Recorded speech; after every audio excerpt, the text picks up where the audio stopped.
Welcome again to Cottage Talk. I am Russ Goldman. This is my match reaction show. My 5 takeaways from Fulham's 0-0 draw against Everton at Craven Cottage. As you can imagine, this is a disappointing result. You'll always take a point, but this is 2 points drop for me. But Everton supporters could make the same exact argument because this was a pretty even match. Both clubs had their spells. Both clubs created their opportunities, but both clubs were toothless. Let's just call what it is, struggling to score goals. And my opening thoughts go to this. So how have we gotten here? How have we gotten from Fulham's back-to-back 5-0 victories, scoring goals for fun, scoring goals against Liverpool, to what we watched at Craven Cottage? How did we get here? And I will just mention that I think part of the reason we are here is, unfortunately, 2 players at the African Cup of Nations, Calvin Bassey and Alex Iwobi. Both are pivotal into how Fulham play. Calvin Bassey actually has become pivotal from the back, moving the ball forward along with Tosin, but Alex Iwobi is really that force going forward. And his play with Pereira and Jimenez really was something special that they were developing. So when you take one piece out of that puzzle, everything has unfortunately fallen apart with those 2 other players. I think Iwobi is massive. I'll talk about this in just a minute. But for me, one of the major reasons we are seeing a lack of goals is the loss of Iwobi. But it's more than that. It's obviously more than that. They are dealing with injuries now. You don't have Harry Wilson, and you are dealing with an older player in William, who actually is still playing at a high level, but they are just not able to do really anything in the final third at this point. It's actually not good at all. And for me, watching this, and I'll be talking about this, felt like insanity at times, and that will actually be one of my takeaways. Very disappointing. I'm recording this about a day and a half until the end of the transfer window. And I do hope the board of Fulham Football Club were watching that match and thinking, we have to do something. They absolutely have to do something, not just at the striker position. They need a winger. They could use a center back, a central midfielder. I'm asking a lot, but they should have done this over the summer. The fact that they haven't and put Fulham in this situation actually is insane to me. So we could be further up the table, could be in the top 10 by now if they had the right pieces. I truly believe that. Instead, we are basically doing this thing where they are going to survive, and I don't think they're going to be in a relegation battle, but I think they are going to not be where they should be. And I think that when the players come back from the African Cup of Nations, you are going to see an improved Fulham Football Club. But it shouldn't come down to just 2 players going to the African Cup of Nations to everything falling apart and not being able to score goals. It's terrible. We have these 2 extremes, scoring goals for fun and scoring no goals. That's insane. Okay, let's get to my 5 takeaways. As always, please do subscribe on YouTube and Apple Podcasts. It does help other Fulham supporters find us. So let's start with number 5. And let's give some credit to Everton. I thought they played well, but they have no end product either. But Everton did not show anything new to Fulham. Fulham knew what to expect. They knew exactly what to expect from Sean Dyche. And you got it.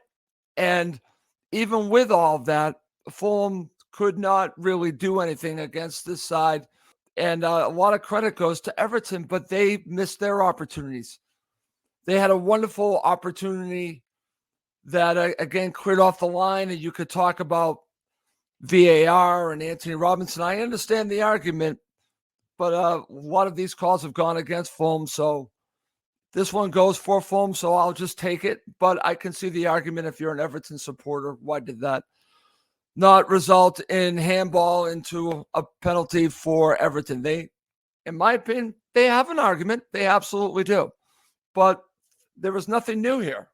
And Fulham still could not get all 3 points at Craven Cottage. Very disappointing, but give credit to Everton. They know who they are, and they showed it to Fulham, but they lack something up front, just like Fulham.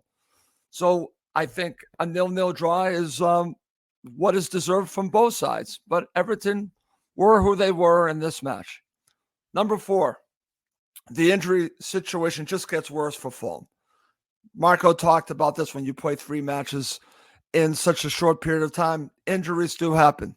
What is very concerning are the injuries to Jimenez and then, of course, Issa Diop. And Issa Diop has actually been playing well. If both are dealing with hamstring injuries, look out, because that could really be a problem. Whenever I hear hamstring injury, I don't think a week. I think more time than that. It could be long-term. I hope it is not. Hopefully we will learn more. But this situation is getting bad. You already have Harry Wilson out. You have lack of depth right now. So we're going to have to watch to see this situation. And again, Fulham, I feel, have to react in the transfer window. They have to, because the injuries keep mounting. What are you going to do? You're going to limp to the finish, or are you going to run to the finish? Fulham need to run to the finish, but they might be forced to because of the injury situations that they are dealing with right now. Very concerning. I hate to say it. Number 3, Fulham show us the definition of insanity.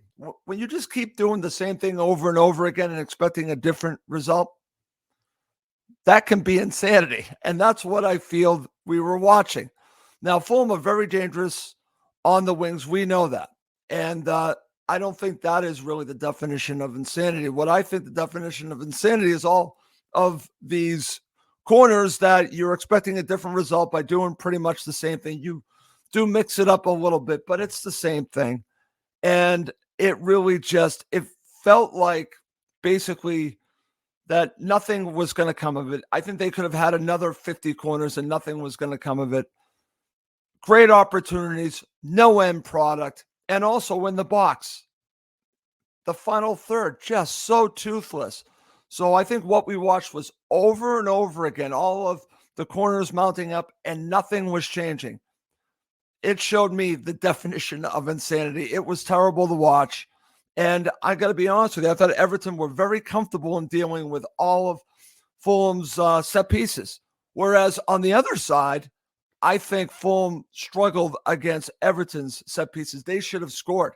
They should have scored off of a couple corners, to be honest with you. Fulham were fortunate in that case. But I thought over the course of play, I think the result is correct. I think it should have been a draw, because I think both sides created enough to make it a draw. Okay, so let's go to number 2. I keep mentioning this, and I just have to continue to mention this because I think this match showed it more than any other match. I think I said in the Liverpool match, but this was even worse. Alex Iwobi was a huge miss in this particular match because, again, we're talking about the definition of insanity and all that. He would have played a role in this as well, but it's his play with those 2 players I talked about before, Pereira, and then, of course, Jimenez. I don't think it's an accident that both players have dipped since Iwobi's been at the African Cup of Nations. And it's just that understanding that they built. So you take him out of it and you really are hurting. And it's his energy. And I think, yes, he's not the greatest at shooting. I will say that. But he creates a great deal. And that intensity that he brings was sorely missed in this match. And I think he would have made a huge difference. So I just want Alex Iwobi back. Best of luck to him. Calvin Bassey with Nigeria, but I look forward to them coming back to Fulham. Okay, coming up next is my number 1 takeaway from this 0-0 draw for Fulham against Everton. Okay, my number 1 takeaway from this match is that Fulham desperately need a striker. I think that is obvious. And my number 1 takeaway is this. If Mitro was there, Fulham would have won this match comfortably. I really believe that. So when you look at it, when you look at the opportunities, Tony Gale, I had on my commentary, was just talking about Rodrigo Muniz when he came And there was this opportunity that if he was a little bit more aggressive, he probably would have scored against the defender. That's when you were really missing Mitro. And I know it's painful to talk about, but it's not just Mitro. It's just a very good striker in general that can be lethal when you need it in the final third. And they don't have it right now. I think Jimenez can be helpful, but he's not that lethal striker that they need. And I think if Mitro played against Everton today, this is 2 or 3-0. That's just my opinion. That is the missing piece, the major missing piece. There are other things that are missing, but if Mitro plays, Mitro was playing with Fulham this season, they win that match comfortably. That's why that's my number one. It is all about not having a striker for Fulham Football Club right now. And it goes back to the summer, and we only have a short period of time left. I am recording this on Wednesday, so they need to get a striker in as soon as possible to not just help us get over the line, but to build for next season as well. And they have just left this to the last minute. They didn't bring in a striker in the summer. Now you have an injury. You're almost forced to. They don't have any other option. They have to do this. If they don't bring in a striker by the end of the window, Fulham will probably be in a relegation battle. They will survive it, but that's how desperate it is. Even for someone like me, Fulham should not be anywhere near a relegation battle. But if you don't bring in a striker and Raul Jimenez is out for a significant period of time, you're going to be in there. Simple as that. That's how desperate this situation is. So I am just asking the board, Tony Khan, Shahid Khan, Alistair McIntosh, you have a little time left. Please get it done. Get a striker. Give Marco Silva the tools he needs to win in the Premier League. It's not just that. Obviously, you could use another central midfielder, another winger, another center back. Get it done. Get it done. There are ways that you can get this done that don't really affect your books for this season. You could do obligations to buy with a loan. There are things to be creative. Be creative and get the players in, because you didn't do it at the end of the window in the summer, except for Alex Iwobi. Thankfully, you got Alex Iwobi, okay? Thankfully, you did that. That was great, but you needed much more. So you should be doing it right now. Absolutely right now.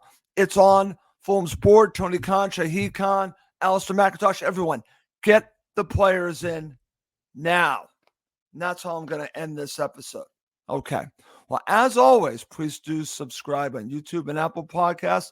It does help other Fulham supporters find us. That's going to do it for this episode. My name is Russ Goldman. Thank you as always for watching and listening to Cottage Talk, part of the talkSPORT Fan Network.